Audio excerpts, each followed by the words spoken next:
Assalamualaikum warahmatullahi wabarakatuh. Perkenalkan, nama saya Raifa Retavane. Saya adalah mahasiswa Teknik Informatika angkatan 25 Fakultas Teknologi Universitas Islam Negeri Sultan Syarif Riau. Baik, di sini saya mengerjakan program dari UTS yang diberikan.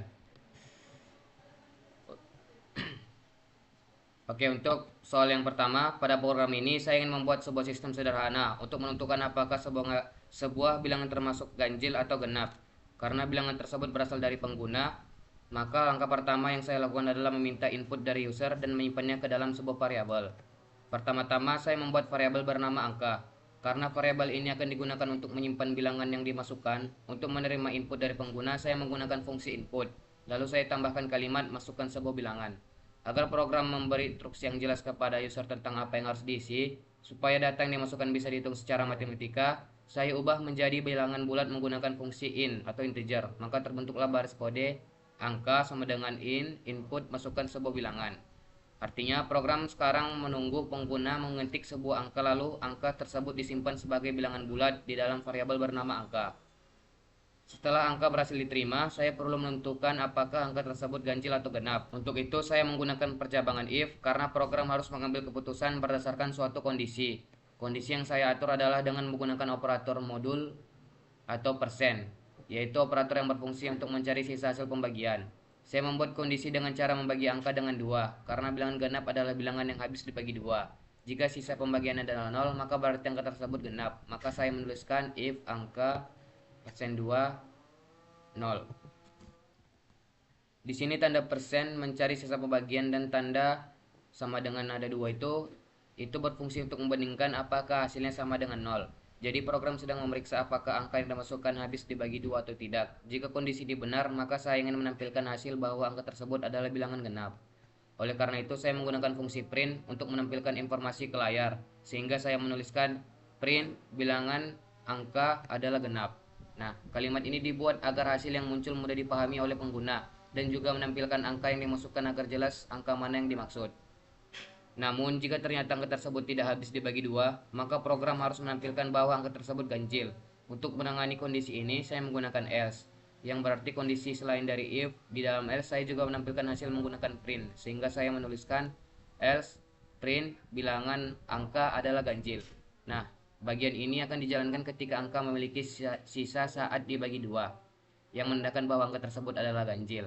Dengan alur tersebut, program berjalan mulai dari meminta angka dari user, menyimpannya ke dalam variabel, memeriksa sisa pembagiannya dengan 2, lalu menampilkan hasil apakah angka tersebut bilangan genap atau ganjil sesuai dengan hasil perhitungannya. Nah, kalau kita jalankan di terminal, nah kita akan disuruh masukkan sebuah bilangan, kita buat 9. Nah, di sini akan ada keterangan bilangan 9 adalah ganjil. Kita buat lagi. Nah, masukkan sebuah bilangan, kita buat 8, bilangan 8 adalah genap. Di sini ada keterangannya.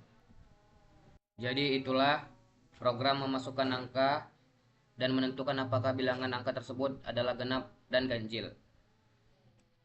Oke, untuk soal yang kedua, saya akan membuat program kelulusan. Nah, pada program ini saya ingin membuat sebuah sistem untuk menentukan status kelulusan siswa berdasarkan jalur masuk dan nilai mata pelajaran yang dimiliki. Oleh karena itu, langkah pertama yang saya lakukan adalah meminta beberapa data dari pengguna, yaitu jalur masuk, nilai matematika, dan nilai bahasa. Pertama-tama saya membuat variabel untuk menyimpan jalur masuk siswa. Karena jalur ini bisa berupa teks seperti IPA atau IPS, maka saya menggunakan fungsi input dan menambahkan pesan masukkan jalur masuk IPA atau IPS agar pengguna mengetahui pilihan yang harus dimasukkan. Setelah itu saya menambahkan fungsi titik upper.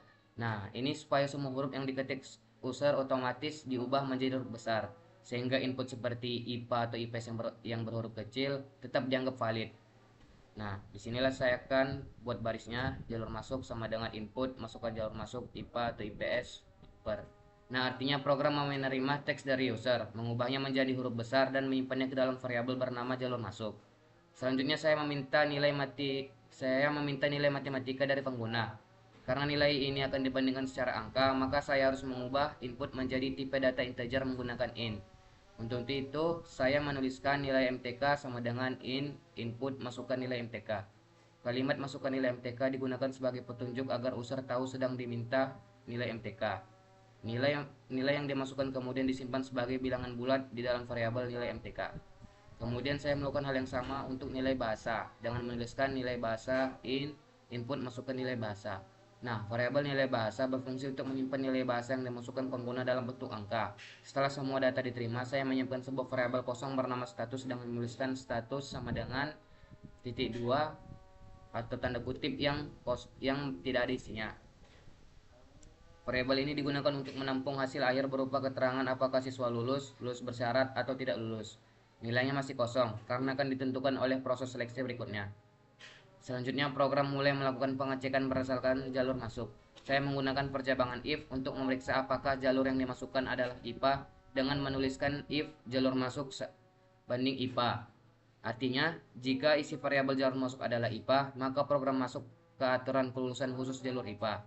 Di dalam jalur IPA ini, saya membuat beberapa kondisi rentang nilai. Kondisi pertama dibuat dengan if 0 lebih kecil sama dengan nilai MTK 74 N 0 nilai bahasa 69.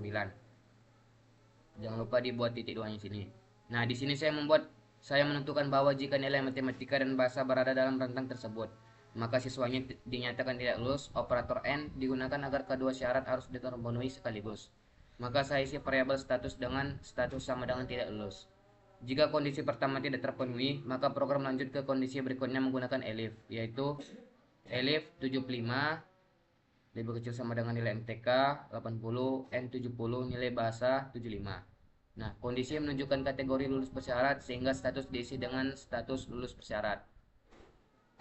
Kemudian jika kondisi sebelumnya tidak terpenuhi, maka program masuk ke kondisi terakhir IPA. Elif 81 nilai MTK 100 N 75 nilai bahasa 100. Jika nilai berada dalam rentang ini, maka siswa dinyatakan lulus penuh dan status diisi dengan status lulus. Setelah aturan IPA selesai, program kemudian memeriksa apakah jalur masuk adalah IPS dengan menuliskan elif jalur masuk banding IPS. Nah, jika jalur yang dimasukkan adalah IPS, maka program masuk ke aturan kelulusan khusus jalur IPS. Pada jalur ini terdapat dua kondisi utama. Pertama, if 0 nilai MTK 65 N0 nilai bahasa 70. Jika nilai berada di rentang tersebut, maka siswa dinyatakan tidak lulus dan status diisi menjadi status sama dengan tidak lulus. Kemudian kondisi berikutnya, elif 66, nilai MTK 100, 71, nilai bahasa 100. Nah, jika nilai memenuhi syarat ini, maka siswa yang dinyatakan lulus dan status diisi status sama dengan lulus. Jika ternyata user tidak memasukkan jalur IPA maupun IPS, maka program ke bagian terakhir menggunakan else, yaitu else status jalur tidak valid. Nah, baris ini berfungsi sebagai penanganan kesalahan input agar program tetap memberikan respon meskipun jalur yang dimasukkan tidak sesuai. Setelah seluruh proses penentuan status selesai, program menampilkan hasil menggunakan perintah print status kelulusan status. Fungsi print ini menampilkan hasil akhir berupa status kelulusan siswa berdasarkan jalur masuk dan nilai yang dimasukkan sebelumnya. Dengan demikian, alur program ini berjalan mulai dari meminta jalur masuk dan nilai, menyimpannya dalam variabel, memeriksanya menggunakan percabangan dan rentang nilai, lalu menampilkan status akhir apakah siswa tersebut lulus, lulus bersyarat, tidak lulus, atau jalurnya tidak valid. Nah, kalau kita jalankan, nah di sini kita akan diminta masukkan jalur masuk, kita buat IPA, nilai MTK-nya 90, bahasa 80. Nah, di sini akan ada keterangan status kelulusan lulus. Nah, kalau kita jalankan lagi, kita akan disuruh masukkan jalur masuk lagi. Kita buat IPS, kita buat MTK-nya 34, bahasanya 60. Nah, status kelulusan di sini akan membuatnya tidak lulus karena tidak sesuai dengan yang diinginkan tadi.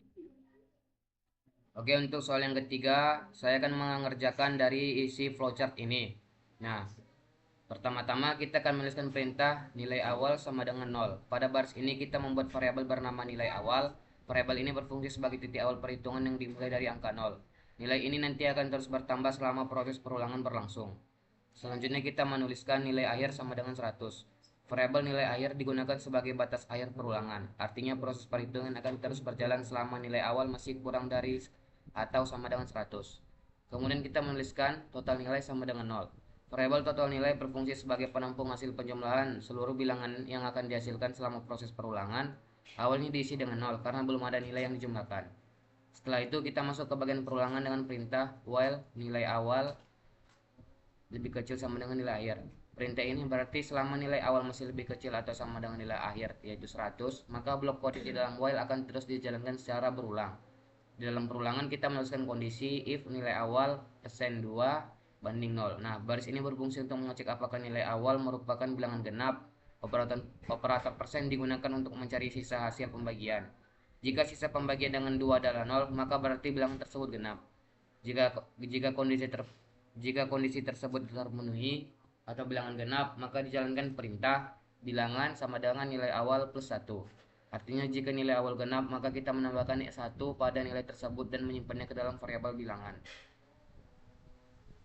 Namun jika awal bukan bilangan genap atau ganjil, maka bagian else kita akan jalankan bilangan sama dengan nilai awal kali 2. Nah, pada kondisi ini nilai awal dikalikan 2 dan hasilnya disimpan ke variabel bilangan. Setelah nilai bilangan didapatkan, kita menjumlahkannya ke total dengan baris total nilai sama dengan total nilai tambah bilangan.